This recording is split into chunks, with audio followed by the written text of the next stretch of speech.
നിങ്ങൾക്ക് ഓരോരുത്തരുടെയും ലൈഫിൽ നിങ്ങൾക്ക് നല്ലൊരു ഫാമിലി ഉണ്ട്, അതേപോലെ നിങ്ങൾക്ക് നല്ലൊരു ജോബ് ഉണ്ട്, സക്സസ്ഫുൾ ആയിട്ടുള്ള ലൈഫാണ്, അതേപോലെ തന്നെ നിങ്ങൾക്ക് നല്ല അത്യാവശ്യം ജീവിച്ചു പോകാനുള്ള പണമുണ്ട്, എല്ലാ കാര്യം നിങ്ങൾക്ക് സേഫ് ആയിട്ടുണ്ട്. അപ്പോൾ നിങ്ങൾ വിചാരിക്കും നിങ്ങളുടെ ലൈഫ് വളരെ സെക്യൂർ ആണ്, അതേപോലെ ഭയങ്കര ഹാപ്പി ആണെന്നുള്ളത്. അപ്പോൾ അങ്ങനെ ചിന്തിക്കുന്നവരാണോ നിങ്ങൾ ഓരോരുത്തരും? ഞാനും അങ്ങനെയായിരുന്നു കേട്ടോ. ഇപ്പം ഞാൻ എൻ്റെ മോള് കഴിഞ്ഞൊരു ദിവസം എൻ്റെ അടുത്ത് ചോദിച്ചു. ഇപ്പം ഞാൻ എൻ്റെ ഒരു ഡ്രസ്സിൽ ഒരു സ്റ്റിച്ച് വിട്ടിട്ടുണ്ടായിരുന്നു. ആ സമയത്ത് അവൾ എൻ്റെ അടുത്ത് ചോദിച്ചു, അമ്മ അയ്യോ ഡ്രസ്സ്. അപ്പം ഞാൻ അവൾക്ക് നോർമലി പറഞ്ഞു, ഇപ്പൊ ഒരു കുറച്ച് എന്താ പറയുക സമ്മർ സമയമായതുകൊണ്ട് തന്നെ ഒരു കുറച്ച് ഡ്രസ്സ് എടുത്തിട്ടുണ്ടായിരുന്നു. അപ്പൊ ഞാൻ പറഞ്ഞു, നിങ്ങൾക്കൊക്കെ ഡ്രസ്സ് എടുക്കുന്ന തിരക്കിൽ മമ്മയ്ക്ക് എടുത്തിട്ടില്ല, മമ്മക്കിന് പൈസ തികഞ്ഞില്ല എന്ന് പറഞ്ഞു. അപ്പൊ എപ്പോഴും ഞാൻ പറ്റാത്ത കാര്യങ്ങൾ അല്ലെങ്കിൽ പൈസ ഇല്ലാത്ത കാര്യങ്ങൾ അങ്ങനെയുള്ള കാര്യങ്ങളൊക്കെ ഞാൻ മോളോട് കറക്റ്റ് ആയിട്ട് പറയാറുണ്ട്. കാരണം വെച്ചാൽ ഇല്ലായ്മ എന്താണെന്നും എന്താണ് സിറ്റുവേഷൻസ് ഒക്കെ അവർ അറിയണം എന്നുള്ളത്, അങ്ങനെ വളരണമെന്ന് ഞാൻ ആഗ്രഹിക്കുന്നുണ്ട് കേട്ടോ. അപ്പം അങ്ങനെ പറഞ്ഞപ്പോൾ അവൾ എൻ്റെ അടുത്ത് നോർമലി ഒരു പറഞ്ഞൊരു കാര്യമാണ്, അമ്മയ്ക്ക് എന്താ ഞങ്ങൾക്ക് എടുക്കാതെ അമ്മയ്ക്ക് എടുത്തുകൂടായിരുന്നോ എന്ന് ചോദിച്ചു. അപ്പൊ ഞാനത് ആ ഒരു രീതിയിൽ വിചാരിച്ചു. അതവള് ഭയങ്കര കാമായിട്ട് അവള് നല്ല രീതിയിലാട്ടോ ചോദിച്ചത്. പക്ഷെ ഞാൻ ചിന്തിച്ചൊരു കാര്യം എന്ന് വെച്ചാല്, നാളെ എൻ്റെ ജീവിതത്തില് കുറച്ച് കഴിഞ്ഞിട്ടാകുമ്പോൾ ഞാൻ അവളെ നോക്കിയ കണക്കില്ലെങ്കിൽ അവളുടെ അടുത്ത് ഞാൻ എൻ്റെ ലൈഫ് മുഴുവൻ നിന്നെ നോക്കാനായിട്ടാണ് ഇരുന്നത് എന്ന് പറയുമ്പം അവൾ ഇതുപോലെ തിരിച്ച് എൻ്റെ അടുത്ത് ചോദിക്കില്ലേ, അമ്മയ്ക്ക് എന്താ അമ്മയുടെ കാര്യം നോക്കായിരുന്നില്ലേ, ഞങ്ങളുടെ കാര്യം തന്നെ നോക്കിയിരിക്കേണ്ട ആവശ്യമുണ്ടോ, എത്ര ടൈം ഉണ്ട് എന്ന് അവൾ എന്നോട് ചോദിച്ചാൽ ഞാൻ അവൾക്ക് കൊടുക്കാവുന്ന എൻ്റെ കയ്യിൽ ഒരു ആൻസറും ഇല്ല. സത്യം പറഞ്ഞാൽ നമ്മുടെ ആരുടെ കയ്യിലുമില്ല. ഇപ്പൊ പല അമ്മമാരും ഈ 40 ഇയേഴ്സ് ഒക്കെ 30+ ഇയേഴ്സ് ആയിട്ടുള്ള ആൾക്കാർ എത്ര വയസ്സൊക്കെ 35 വയസ്സോ 36, അവിടെ എല്ലാം ലൈഫ് ഇപ്പം ജീവിതം അവരും മക്കൾക്ക് വേണ്ടിയിട്ടാണ്. ഇനി ഇൻ കേസ് നിങ്ങൾക്ക് നല്ലൊരു കരിയർ ഉണ്ട്, നല്ലൊരു ജോബ് ഉണ്ട്, എന്തായിക്കോട്ടെ, ഈ കാര്യങ്ങളൊക്കെ നിങ്ങൾ ചൂസ് ചെയ്തത് നിങ്ങളുടെ ഇഷ്ടത്തിന് പകരമാണോ അല്ല നിങ്ങളുടെ ഫാമിലിക്ക് വേണ്ടിയിട്ടാണോ എന്ന് ചോദിച്ചു കഴിഞ്ഞാൽ എനിക്ക് തോന്നുന്നു മുക്കാ ഭാഗം ആൾക്കാരും പറയും ജീവിതം മുന്നോട്ട് കൊണ്ടുപോകാൻ വേണ്ടിയിട്ടാണ് ഈ ഒരു പ്ലാറ്റ്ഫോം അല്ലെങ്കിൽ ഒരു സംഭവം നമ്മൾ ചൂസ് ചെയ്തിട്ടുള്ളതെന്ന്. ലൈഫ് മുന്നോട്ട് കൊണ്ടുപോകാൻ വേണ്ടി ഓടിക്കൊണ്ടിരിക്കുകയാണ്. അതുകൊണ്ട് തന്നെ ഫ്രസ്ട്രേഷൻസും കാര്യങ്ങളൊക്കെ കൂടിക്കൊണ്ടിരിക്കുകയാണ്.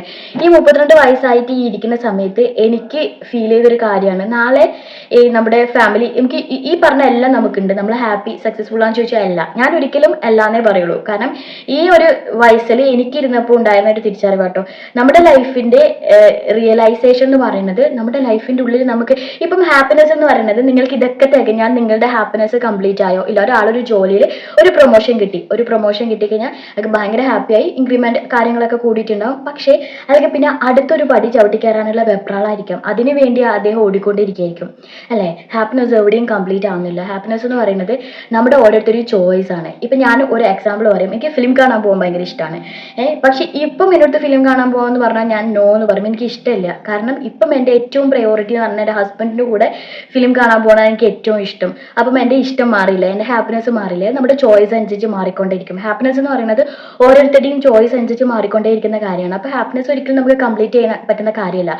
പക്ഷേ ഒരു പ്രായത്തിലെത്തിയപ്പം എനിക്കുണ്ടായിരുന്ന റിയലൈസേഷൻ, അല്ലെങ്കിൽ ഇപ്പം എൻ്റെ അച്ഛനും അമ്മയും ഒക്കെ എൻ്റെ അടുത്ത് എപ്പോഴും പറയാറുണ്ട്, മക്കൾക്ക് വേണ്ടിയിട്ടാണ് നീ നിൽക്കുന്നത് എന്ന് എപ്പോഴും പറയുന്നുണ്ട്. അപ്പം നിനക്ക് ഇനി രണ്ടാമത്തെ മോളും കൂടെ ഒന്ന് നഴ്സറിയിൽ ആയിക്കഴിഞ്ഞാൽ നീ നിന്റെ ലൈഫിലേക്ക് അല്ലെങ്കിൽ നിന്റെ ഒരു പ്രൊഫഷൻ അല്ലെങ്കിൽ നീ ഒരു കരിയർ ചൂസ് ചെയ്ത് പോകണം, നീ പഠിക്കണം, എന്നിട്ട് മുന്നോട്ട് പോകണം എന്ന് പറഞ്ഞു.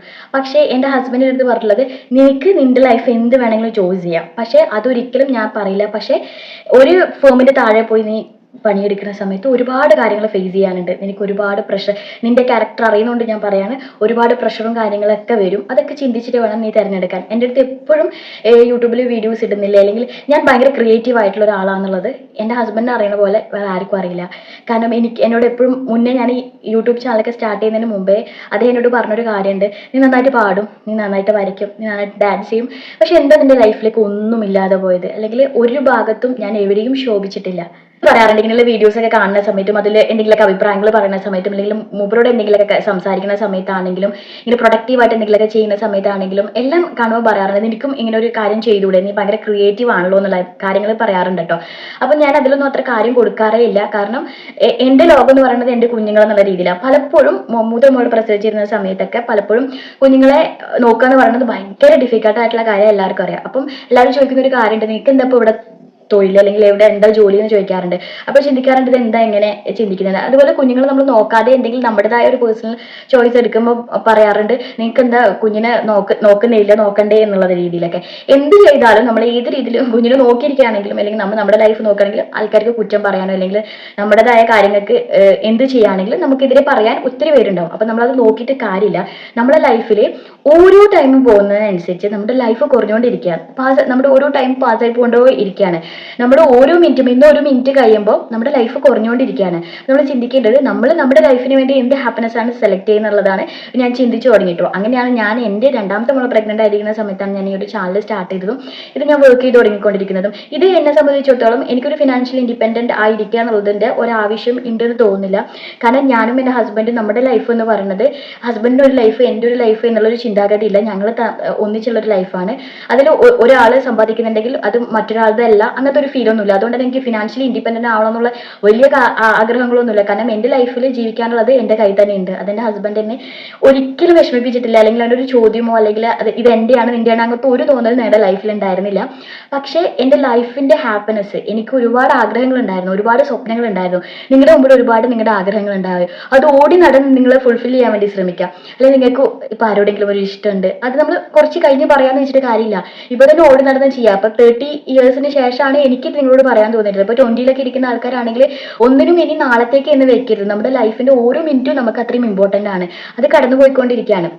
ഇന്നിപ്പോൾ ഞാൻ എനിക്ക് വേണ്ടി ജീവിച്ചില്ല, അല്ലെങ്കിൽ എൻ്റെ ആഗ്രഹങ്ങൾക്ക് വേണ്ടിയിട്ട് ഞാനിപ്പോൾ ഡ്രോയിങ് ക്ലാസ് ചേർന്നിട്ടുണ്ട്, എനിക്കത് ചെയ്യണം എന്നുള്ളൊരു ആഗ്രഹമുണ്ട്, അത് ചെയ്തുകൊണ്ടിരിക്കുന്നുണ്ട്. ഇങ്ങനെയൊക്കെ ഓരോന്ന് ചെയ്യുന്ന സമയത്തും പലർക്കും ചിലപ്പോൾ ചിരിക്കാം, പലരും ചിരിക്കുന്നുണ്ട്, ഞാനത് കാണുന്നുണ്ട്. പക്ഷേ എൻ്റെ ലൈഫിൻ്റെ ആഗ്രഹങ്ങളാണിത്. ഇതെനിക്ക് ഞാനിത് ഈ സമയത്ത് ചെയ്തിട്ടില്ലെങ്കിൽ എനിക്ക് നാളെ എല്ലാം കഴിഞ്ഞ് ഞാൻ എൻ്റെ മക്കളോട് അല്ലെങ്കിൽ ഹസ്ബൻഡിനോട് ഇതിട്ട് ഞാൻ പറയും, ഞാൻ നിങ്ങൾക്ക് വേണ്ടിയിട്ടാണ് ജീവിച്ചത്, നിങ്ങൾക്ക് വേണ്ടി ഞാൻ എല്ലാം കഷ്ടപ്പെട്ടത്, എൻ്റെ എല്ലാ ആഗ്രഹങ്ങളും ഞാൻ മാറ്റി വെച്ചത്. അപ്പോൾ അവർ എൻ്റെ അടുത്ത് ചോദിക്കുന്ന ഒരു ചോദ്യം ഉണ്ടാവും, അമ്മ എന്തിനാ അമ്മയുടെ ആഗ്രഹമെല്ലാം മാറ്റി വെച്ച് ഞങ്ങളെ നോക്കിയേ, ഒരു സമയം കണ്ടെത്തായിരുന്നില്ലേ അമ്മയ്ക്ക് അമ്മയുടെ കാര്യം കൂടെ നോക്കാനുള്ളത്? ഹസ്ബൻഡും ചോദിക്കും.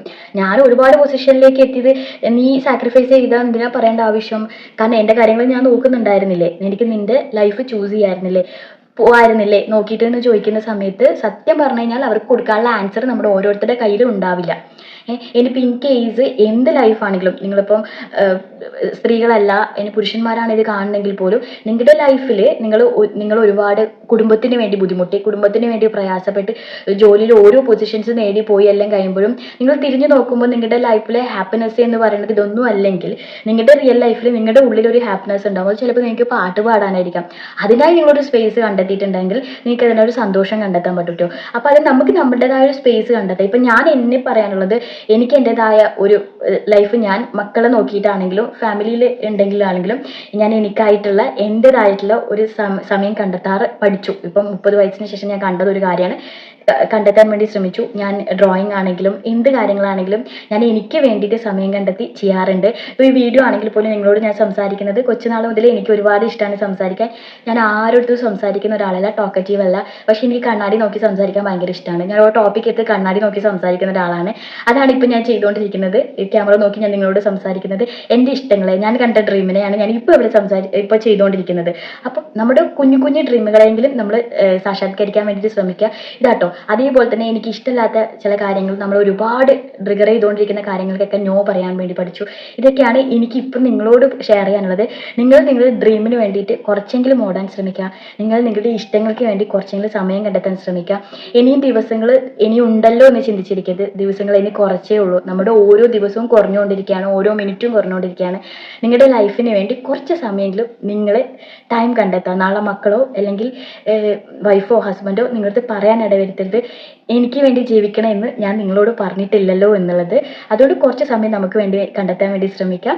ഇത് എനിക്ക് റിയലൈസ് ആയിട്ടുള്ള, എനിക്ക് തോന്നിയിട്ടില്ല, എൻ്റെ ലൈഫിൽ ഞാൻ ചേഞ്ച് ചെയ്തിട്ടുള്ള, അല്ലെങ്കിൽ എനിക്ക് നിങ്ങളോട് പറയണമെന്ന് തോന്നിയിട്ടുള്ള ഒരു കാര്യം കേട്ടോ നിങ്ങളോട് ഇപ്പം ഞാൻ ഷെയർ ചെയ്തിട്ടുള്ളത്. ഇഷ്ടമായിട്ടുണ്ടെങ്കിൽ ലൈക്ക് ചെയ്യാനും അതേപോലെ തന്നെ എല്ലാവരും ഒന്ന് സബ്സ്ക്രൈബ് ചെയ്തിട്ട് സപ്പോർട്ട് ചെയ്യാനും മറക്കരുത്.